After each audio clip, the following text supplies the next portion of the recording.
You put on a uniform for work today. Maybe it wasn't a real uniform. Maybe it was just a lanyard, a name tag, a certain tone of voice you use only in that building. But the moment you walked through the door, something in you shifted. Your posture changed, your vocabulary changed, even your sense of what's acceptable changed. You didn't decide any of this. It just happened.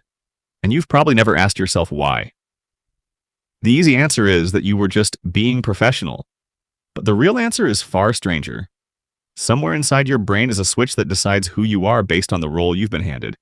Flip that switch, and a mild-mannered person can become cruel. Flip it the other way, and someone ordinary can become a hero. You are not one fixed self walking through life. You are a set of possible selves, and the situation you're standing in decides which one shows up. In August of 1971, a psychologist named Philip Zimbardo wanted to find out how far this switch could go. He built a fake prison in the basement of Stanford University's psychology building. He recruited 24 college students, screened for being healthy, stable, ordinary young men. No criminal records, no signs of aggression. He flipped a coin, essentially. Half became guards, half became prisoners. The guards were given uniforms, mirrored sunglasses, and wooden batons. The prisoners were given numbers instead of names and thin smocks with no underwear, designed to make them feel exposed.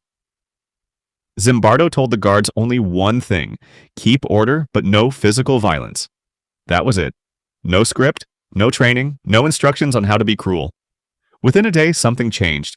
The guards started inventing punishments, push-ups, sleep deprivation, solitary confinement in a dark closet. By day 2, prisoners were rebelling, and guards were retaliating with humiliation tactics nobody had asked them to use. By day 5, one guard had earned a nickname from the prisoners: John Wayne, after the actor known for playing tough, merciless men.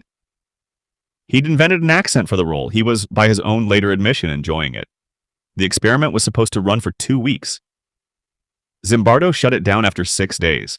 Not because the guards were told to stop, because a graduate student named Christina Maslach walked in, saw the prisoners shuffling in chains with bags over their heads, and told Zimbardo, horrified, that what he'd built was no longer an experiment. It was abuse. And Zimbardo, who had been living in the building, sleeping little, playing the role of prison superintendent himself, realized she was right. He had lost the ability to see it from the outside. He had been absorbed by his own role, too. Here's the part that should unsettle you. These were not bad people. Zimbardo screened for that specifically.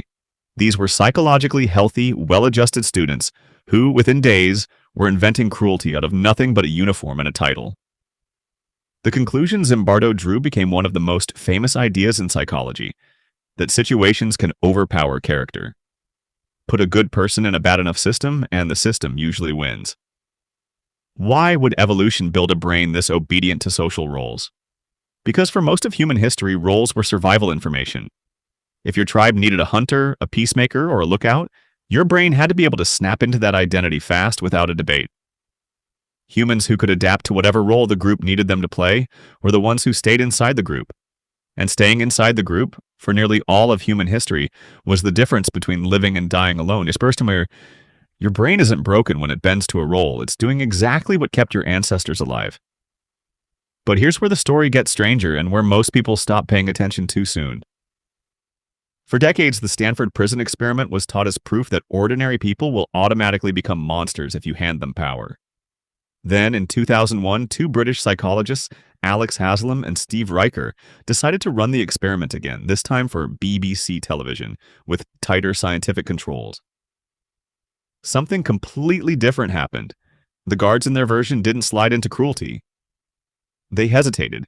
They felt guilty about their authority. Some of them actively refused to enforce the rules. Instead, it was the prisoner group that eventually organized, gained confidence, and began pushing back against the system, until the whole hierarchy collapsed into something closer to a shared, more equal community. No John Wayne emerged. No spontaneous cruelty took over.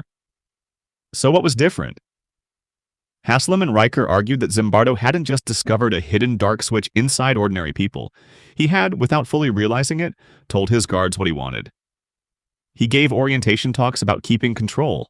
He was in the room, watching, embodying the very role he wanted them to fill. The guards weren't blindly obeying some deep tribal instinct. They were reading the situation, understanding what authority expected of them, and choosing to perform it. Tyranny, it turns out, isn't automatic. It has to be actively built, encouraged, and legitimized by the people running the system. That reframe changes everything.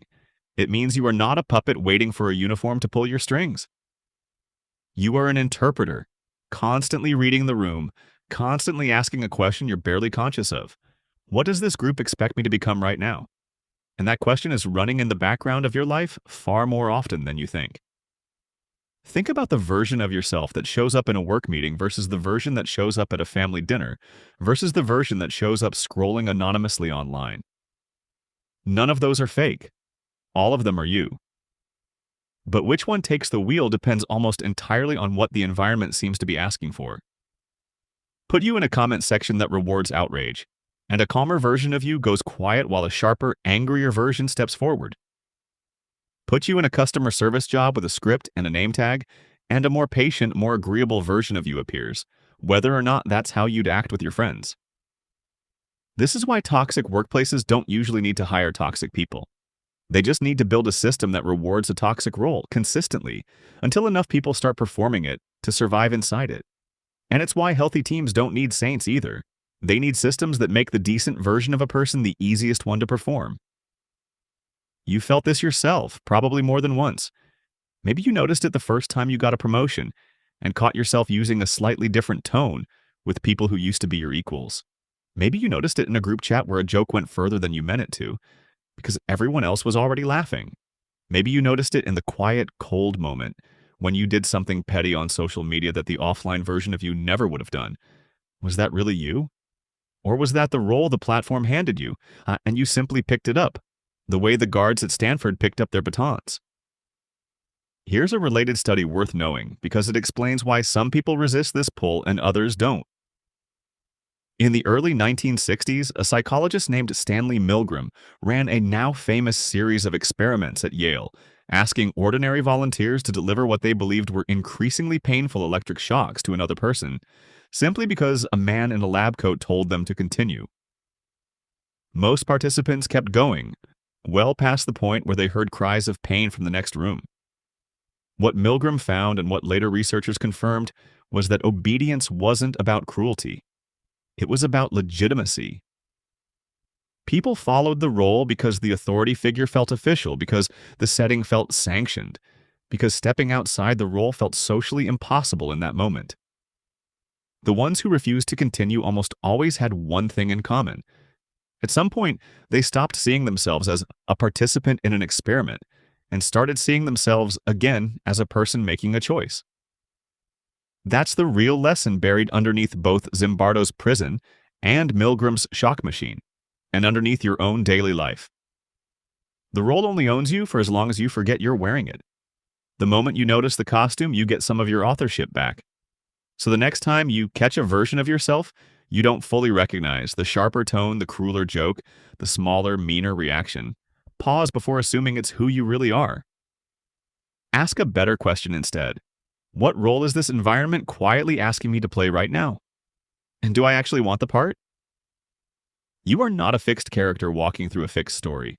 You are a cast of possible people, and the room you're standing in is always auditioning you for a part. That's not a flaw in your design. It's the same flexibility that let your ancestors survive as hunters one season and peacemakers the next. The switch itself isn't the danger.